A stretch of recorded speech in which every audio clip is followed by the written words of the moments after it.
So again, we're solving quadratic equations by graphing. And I pose a question to you. Why might that be important in real life? So looking at oops, wrong one. Looking at our graph here and a parabola, why might knowing where this parabola crosses the x-axis, okay, right there, why would that be important in real life? What were some of the examples we used that used this parabola? Yes? Fireworks? Fireworks. What is important? What are the important parts in a firework? When it launches. When it launches, where would the launch be? On the ground. On the ground. Where is on the ground here? The 0, right? The zeros, or the roots. We call that the root. That would be right there. Okay. Where's another important point? Jacob. The very tip. Yeah, they're very tip. What do we call that point in our? The vertex. The vertex. Yeah, the vertex is a pretty important point. Okay, where that explodes. Yeah. Let's think of another use of a parabola, especially one that has a maximum like this. Yeah. A throw. A throw. Yeah. Why would the throw be important? Why would these points be? And a throw might look more like this. Who knows? I mean, I don't know exactly how we graph. It just depends on how we label the graph. But what are the important points in a throw?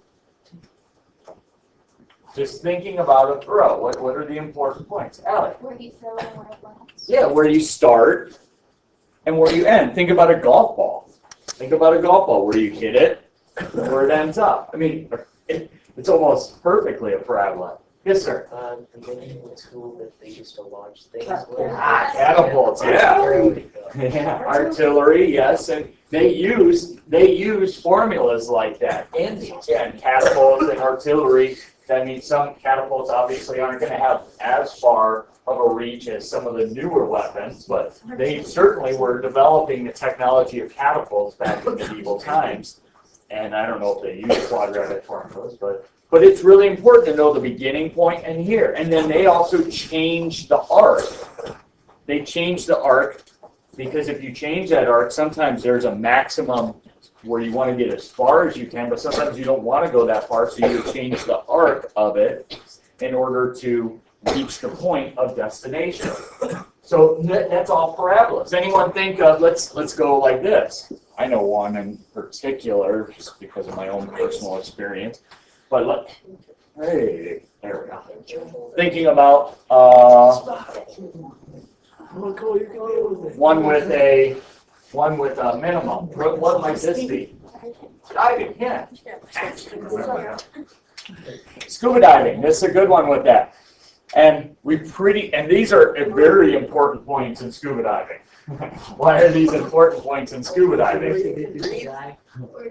Where you dive and where you surface? Yeah. And this is all the point where you're on scuba. Scuba is self-contained underwater breathing apparatus. So all these points down here are scuba points. And then you are points where you can take the scuba out, the self-contained underwater breathing apparatus, out of your mouth and start breathing. Okay? Why would the vertex be important in scuba diving? Yeah. That's probably, usually when you're diving, you plan out what you're going to do. You're going to say, okay, we're going to go down to 90 feet, and then we're going to, you stay down there. And actually, this is the most important part in a scuba dive. Okay, is coming back up. You can't just swim straight up to the surface. There's all kinds of reasons, and I don't want to get into all the science behind that. Well, is it because the pressure change, they can hurt you in your... Yes, the pressure change. What happens when you dive underwater? You take during this part of the dive. What's happening is you are putting yourself under more and more pressure. Even when you breathe. Okay, if you take a bag down here, and you put just a tiny little bit of air in this bag down here, if you let that bag come up, it gets bigger and bigger and bigger.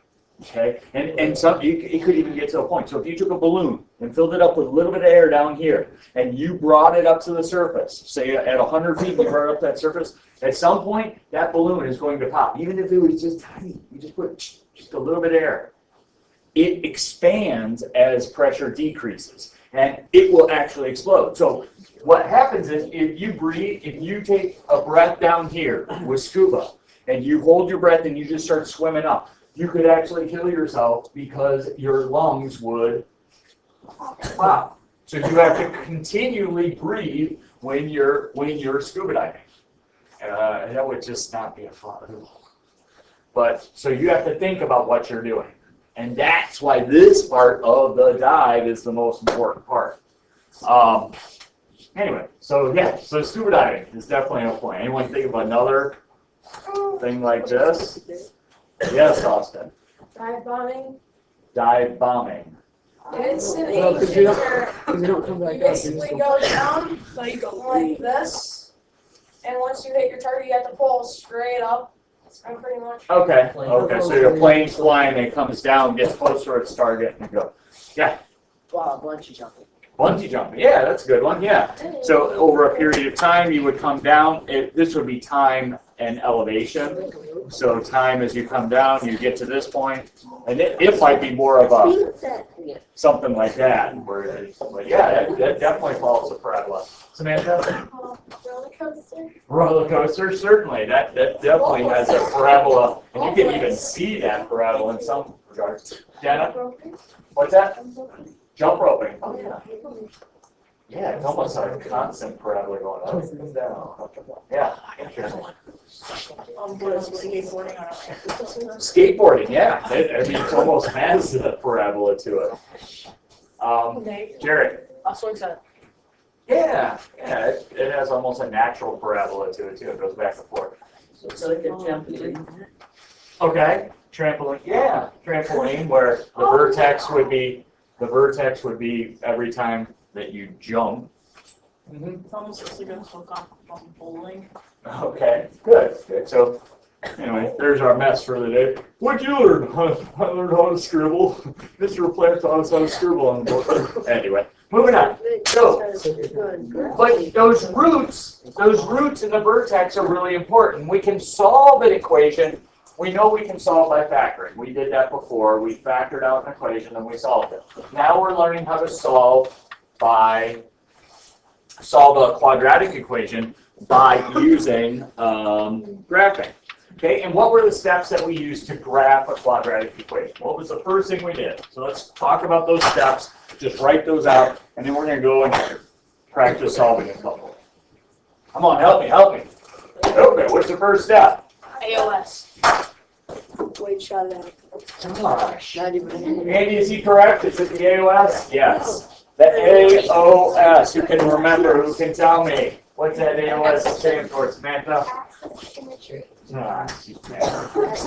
Here's where I can help you with that. The axis of symmetry, right? You agree with her? Okay, so how do we find the axis of symmetry?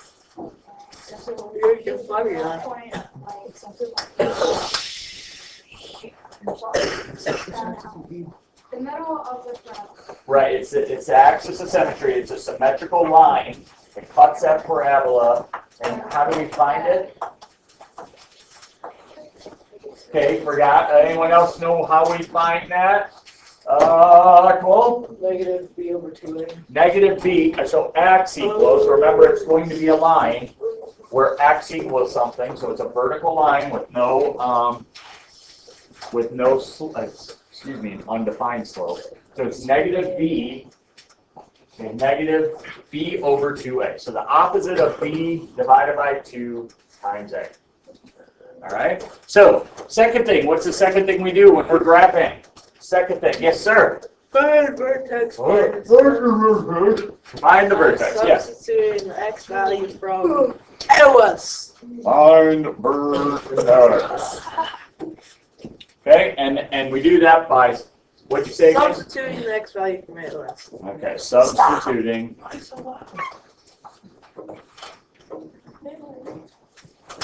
Substituting x value. Can't So value from AOS into equation.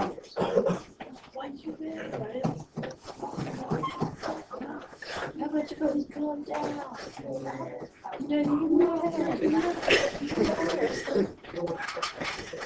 To find the y value. Okay, so that's our, so just so we have it for our notes, even though those have got to be the messiest thing ever. Maybe I should I'll type it out for you and put it at the very end slide of this, so I'll post it into Classroom in the very end slide, so it's nice and neat, okay? I know my handwriting, especially if I'm writing fast, gets a little Thank you. Worse than mine. Oh, okay. Okay, moving on. What's the third thing I do? What's the third thing? Yes, sir. Determine if that's a min or a max. And again, I said yesterday, this isn't essential to solving our problem, but it does help to say, am I on the right track? This is going to give you an idea what your parabola is going to look like. Is it going to point upwards or down?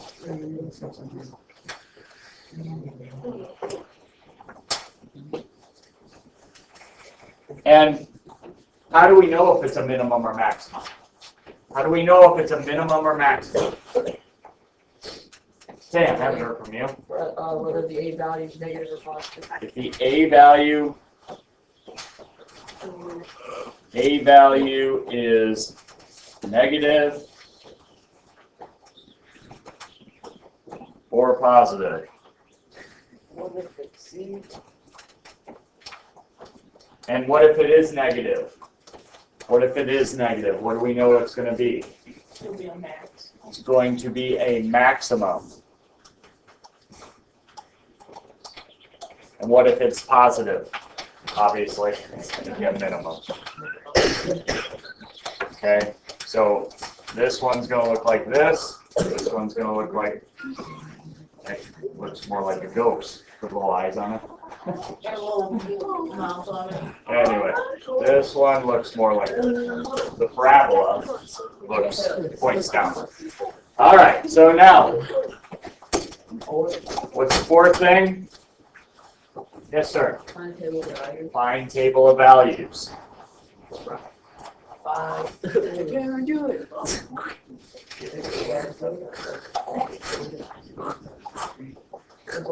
Sometimes I'll let you use a calculator, find the table of values. Okay? If you just put that equation right into a calculator, it's going to give you a table of values.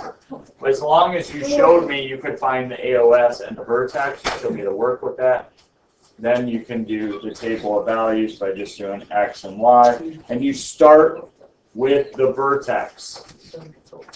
Okay?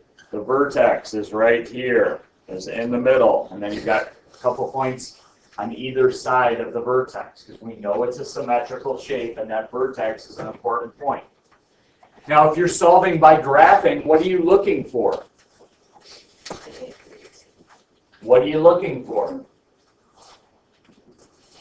What are you looking for? Yeah. Where it crosses the X. I forgot. It's like the vertex. Exactly. We're looking for where it crosses the x-axis. Let's look at this for a second.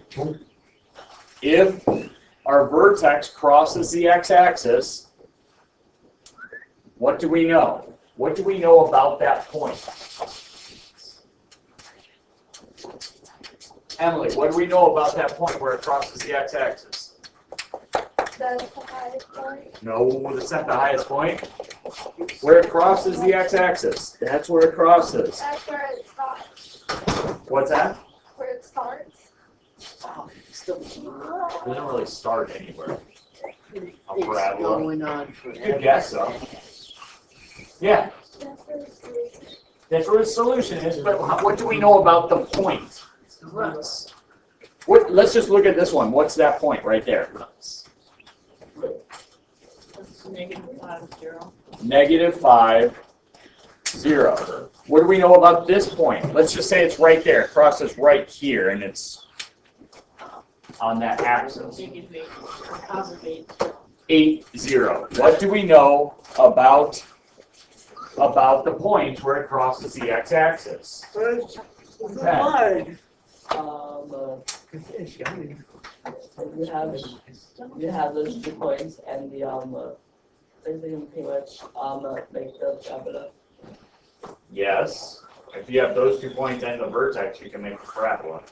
But what do we know about this point? Look at it. What do you see? There's 13 things. What does y equal? 0. 0. Settle. So in our table of values where y equals 0, that's where it crosses the x-axis. That's where it's solved. So you want to be looking in your table of values for y equals 0. When y is 0, that's the root. -5 is the root. That's solving. In this case, 8 it would be the root. And then somewhere in between there, so my parabola obviously isn't symmetrical, so my drawing isn't correct. But I heard someone say, well, there's 13 points in between there. So really, the axis of symmetry has to be exactly, it's going to be 6.5 points away on the x-axis. So 1, 2, 3, 4, 5, 6, 7, 8, 9, 10, 11, 12, 13. So you go 1, 2, 3, 4, 5, 6.5. Our axis of symmetry is right there. It's kind of close. We know that the vertex has to be on that axis if those 2 are roots. So it's kind of cool. It all works together. I think it's cool. What do I know? I'm just a math teacher. All right. So what do we do after the table of values? Yes, sir. Now you graph. Fifth thing is graph. So if you need graph paper, there should be some back there, maybe underneath that book, and you're going to go and solve this problem. X squared plus 6x minus 7.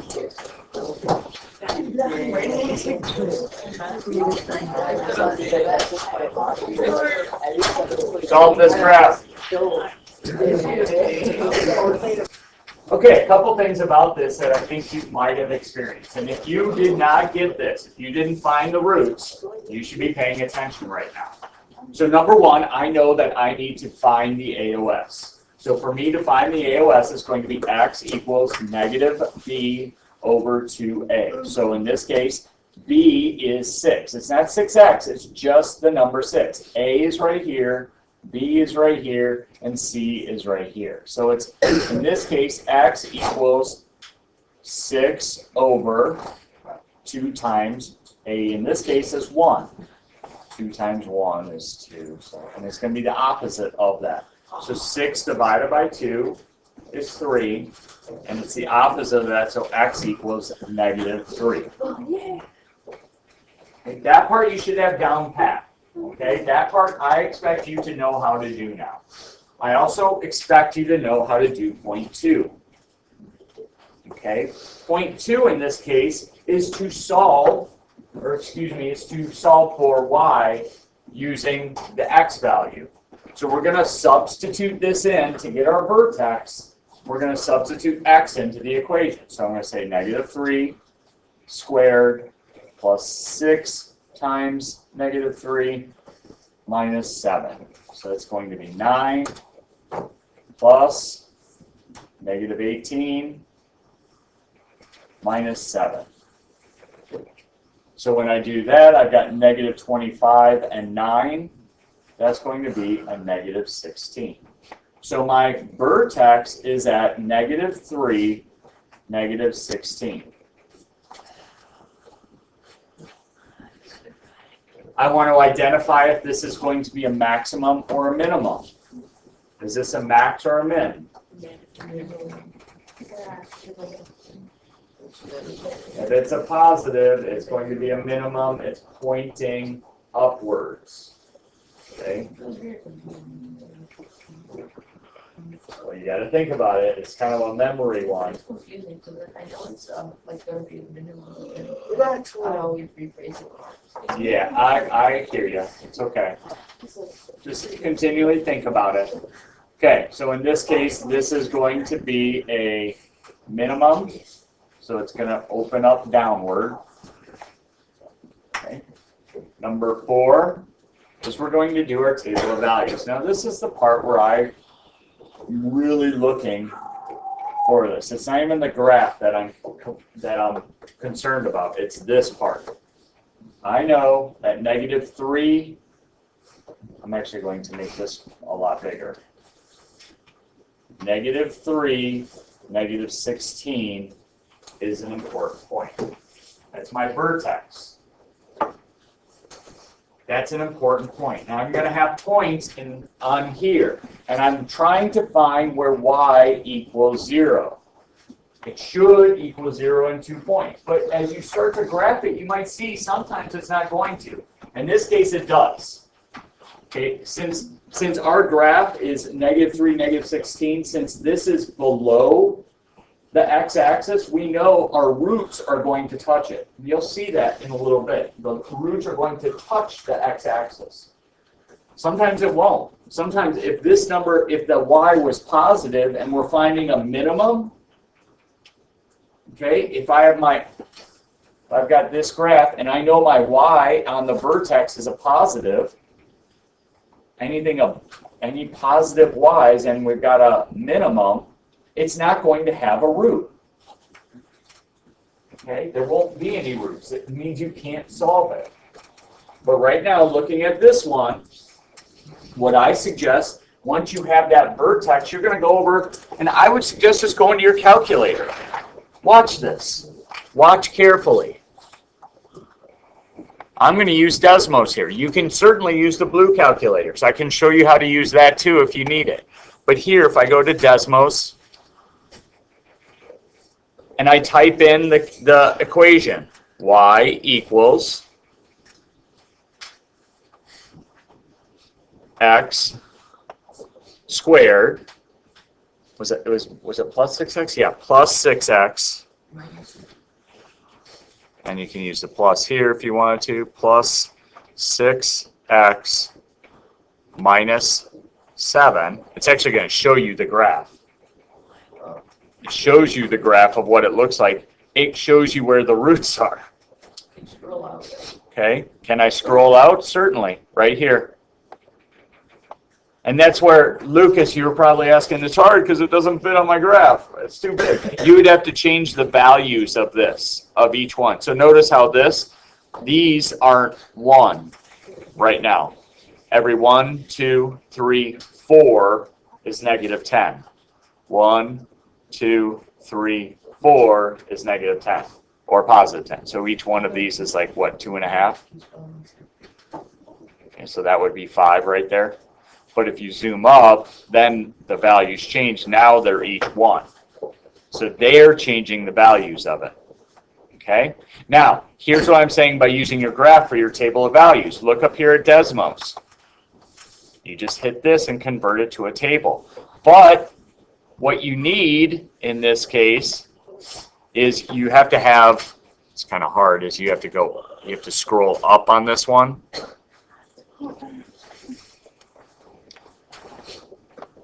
I would put in, if I was going to do this, I would start at -3 and -16. And then what I would do is I would come down, and then I would do -2, and then -1, and then see how it's changed it. So now, what am I looking for? How many points would I need on this graph? I would need 1, 2, 3, 4, 5. Because this is the other point that's important, is at 1, 0. Let's zoom up on this again. 1, 0 is important because it's a root. The other point that's important is right there, is that root. And it's symmetrical. So as long as you have these, you should be able to write the other ones down. What's -4 equal? Emily, what's -4 equal in this graph?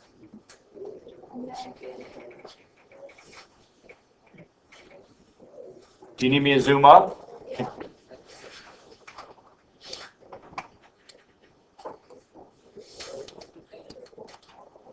So looking at that table, what does negative 4 equal? So right now we just have this half of the graph over here. Well, what's negative 4 equal? If this is negative 3 and this is the vertex.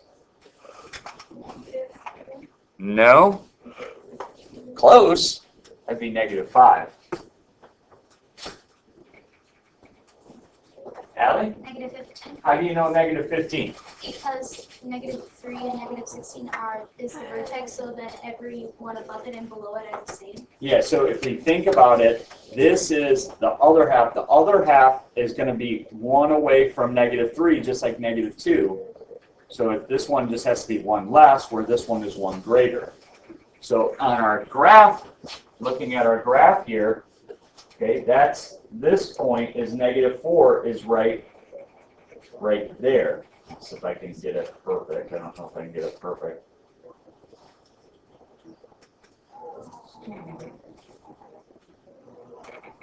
Where is negative 4? Oh, there it is. It's down there. So negative 4, it's just hard to get it perfect. If I put it on there, it'd be it would be 15, negative 15. Okay. So and then here, this one, okay, the next one is negative 1. Well, negative 5 would be negative 12. Negative 6 is negative 7. And negative 8 is 0. Wait, I missed one there. Not negative, I missed a number, but we see here that negative 7 is 0. Okay. So that's the way you can put it into your graph to solve it. Or put it into your table of values. And then you can graph it out if you need. Sometimes I don't even care, like some of your graphs, I'm not going to give you one like this where it'd be so big that it would be hard to graph. But you can change your graph. You can always make a graph that looks something like this. You could change your graph and do your x, y value like this. Okay, or you could do one that was, in this case, what would probably make more sense is your graph look like this. So you're not worrying about all the positive numbers, you're just worried about, what was it? It's something like, it was negative 316. It looks something like this. So you don't care about this part of the graph, you just care about down here and the roots. Okay. All right, so let's do another one. Yes. I'll go to the bathroom real quick. Yes. What I was a little, I'm just going to say it, I don't know if everyone's giving it their all here. If you're not getting it, raise your hand and talk to someone, or move and talk to someone to see if they can help you. I know there are people who are understanding this. Not everyone, I think, is yet. So next is x squared minus 3x minus 10. So go ahead and solve this problem. Please pay attention while we solve this.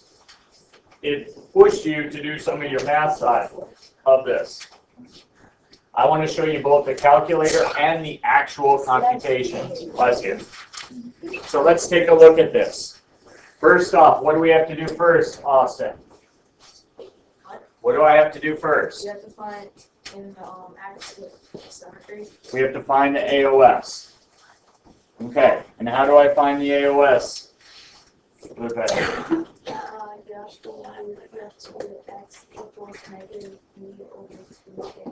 X equals negative B over 2A. Now, I obviously can't look at your computer screens right now, but actually, I'm going to actually just close them for a second. When we get to the calculator part, you want to use that as your calculator, that's fine, but I'll show you how to use it and what to do, but wait 1 second.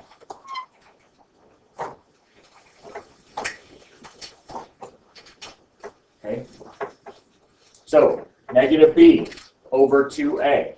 What is B, Nathan? Negative 3. So we've got negative 3 over 2A. What is A here? Jaden? 1, 1. So 2 times 1 is 2. 2. And we need the opposite of that. So the opposite of negative 3 halves is 3 halves.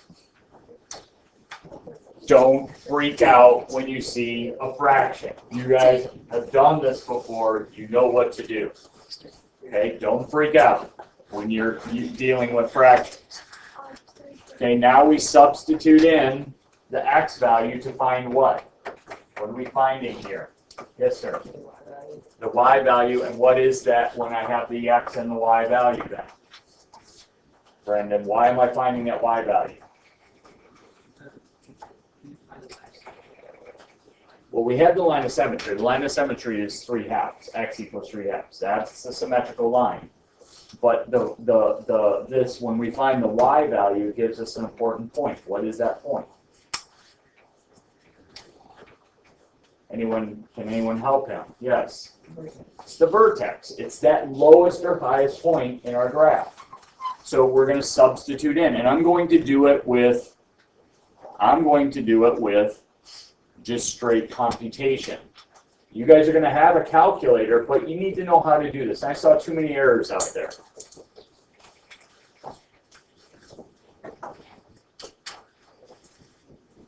Okay, multiplying fractions isn't hard.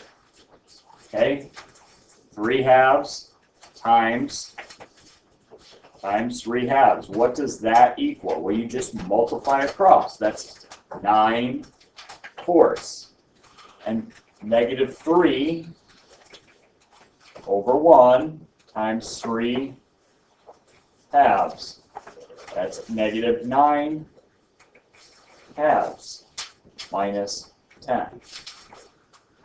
Okay, knowing what we learned back in 5th grade, you have to have common denominators to subtract fractions. In this case, we don't. What can I do to 9 halves to make it a common denominator? Multiply it both by 2 to get a common denominator of 4. That's going to give me 9/4 minus 18/4 minus 10. So when I do that, you can see I've got negative 9/4 minus 10, or negative 10. This is negative 2 1/4, because 4 goes into 9 twice. I have 1 left over. Negative 2 1/4, negative 10. That's negative 12 1/4. So my vertex is 3 halves, comma, negative 12 1/4. You can be like, oh man, that's going to be hard to graph. And it is. It's almost, you just kind of approximate where that point is on your graph. But it's not the graph that's important. It's your table of values. It's the table of values. And again, what we're going to do is we're going to go to our computer. So let's go ahead and let's open up Desmos for just a second.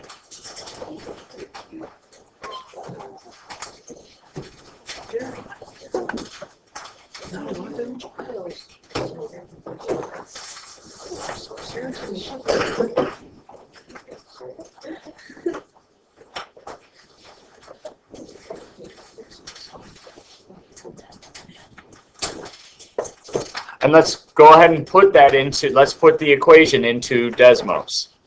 Y, and you guys start with y equals on any of these. So you do x, and in your blue calculator, you just press the little y equals button, and it already puts that part in for you. So it's x squared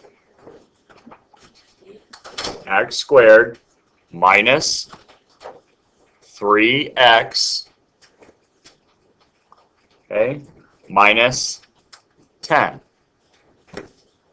And then what you do is you're going to convert this. You're going to click this little thing up here, and you're going to click table. Now, what's a key point in our graph? Yes, sir. 1.5 and negative 12.5. 12 point, yeah, right here, right? Our vertex. So we really want the negative We want the important point here isn't listed on this graph. Okay? So notice these 2 points, 1 and 2. I'd have to, let me see if I can scroll on this. In between 1 and 2 are important points. In between +1 and +2. It doesn't look, oh, that's why this isn't 1 here. I'd have to zoom out. No, zoom in, excuse me. So in between 1 and 2 is the vertex. In between 1 and 2 up here is the vertex. There it is. Okay? And that's why these two are identical, because they're equidistant away from the vertex. They're each a half away from the vertex.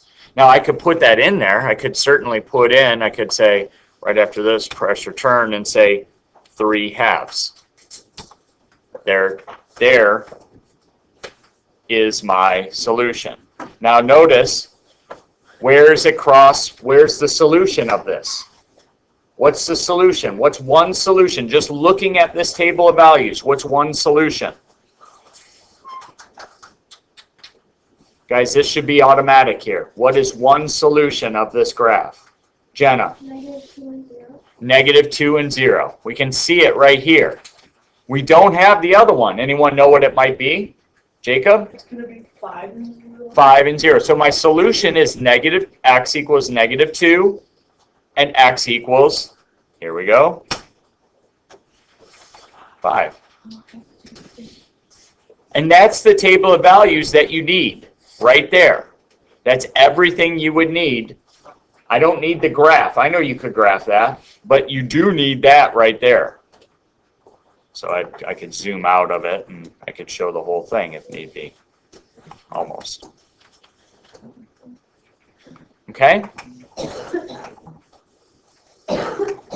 So, next one.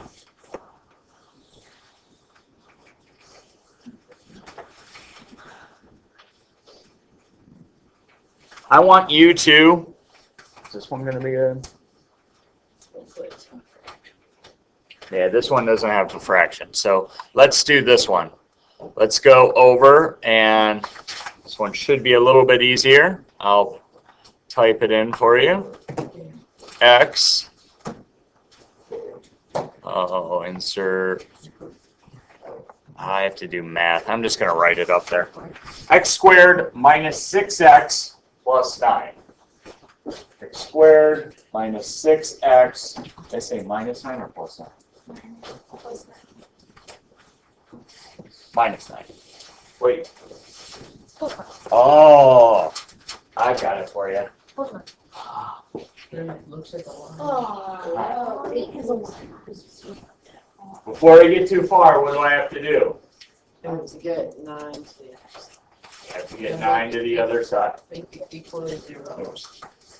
Yes, you have to get 9 to the other side. So you're going to say x squared minus 6x, and as Andy said, we want to make it equal to 0, so we're adding 9. So it's plus 9 equals 0. So that's the equation you want to deal with. X squared minus 6x plus 9 equals 0.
Remember, you have to find the AOS and the vertex on your own. You can't just put it right into the, you have to show the work of that. Okay, you have to find that on your own. On the test, you'll have to be able to show that. All right, I'm ready to move on. Okay, this is a different sort of graph. Okay, and when we graph it, you're going to see it right away. But if I put this in, okay, if I put this in, first thing, I have to solve for the AOS. So it's negative. What I see the biggest problem is this right here. Computers, close it.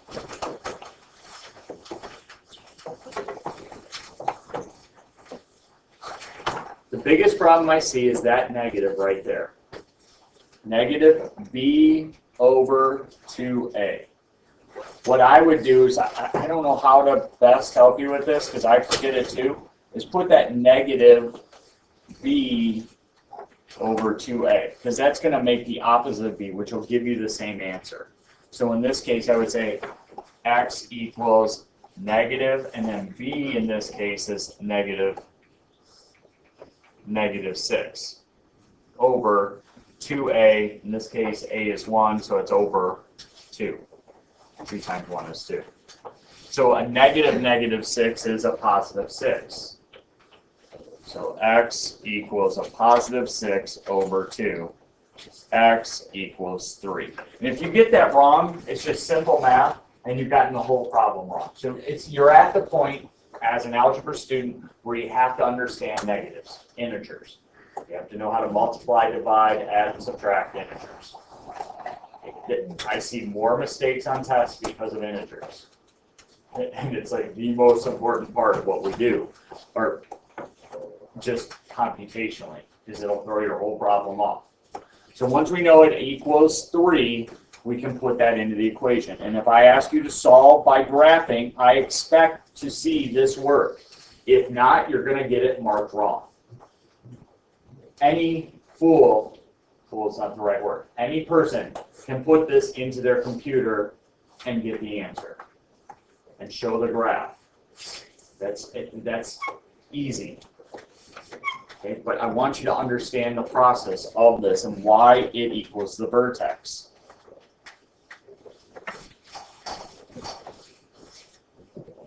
Okay, so this is 3 times 3 is 9, minus 18, plus 9 equals 0. So 9 plus 9 is 18, minus 18 is 0. I shouldn't say equals 0 here, it equals y. So 0 equals y. So my vertex is at 3, 0. We've already solved this.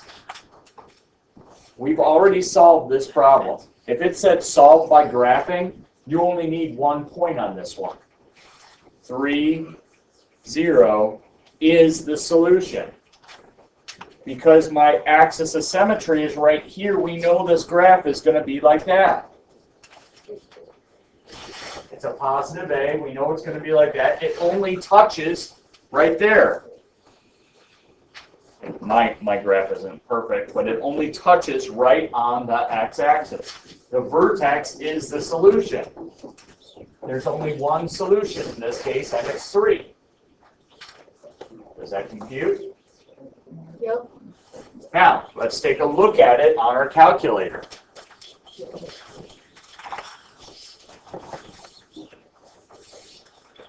So I put in here y equals x squared minus, what was it, 6x? Yes. And then what, plus 9? Boom. There it is. Okay? Now, if I asked you to graph this, I would want at least a point or two. So I would say, show me a point or two, and I'd certainly want the vertex. So I might show this graph right here, okay, from 1 to 5, with the vertex being right in the middle. So using the calculator, you have to think, where's the vertex on my table? And then I have to show the points from there. Where's the vertex? Where are the roots? Are you starting to get it? Show me where you're at with these. Okay, there's a thumbs up, there's a thumbs aside, and there's a thumbs down. See a lot of thumbs up, okay? I would have expected to see more thumbs aside by looking at some of your work, but I'm feeling positive that your thumbs are up. So why don't I give you the last... Oh, sometimes, just one last thing. Sometimes you're going to get an equation like this. Check this out on... Excuse me. Sometimes you're going to get an equation that looks like this. Check out this one. X squared, y equals... Why not? Because you wanted to have it at Okay. Y equals x squared plus 2x plus 3. Okay, looking at this one. Where's my solution? There's no solution. Do you see how it doesn't cross the x-axis? There is no solution on this one. Some of them, there are going to be no solution. What time do we go to? 28. I'm not going to be able to, I can give you 5 minutes of work time. Yeah. Because of the bell, I didn't.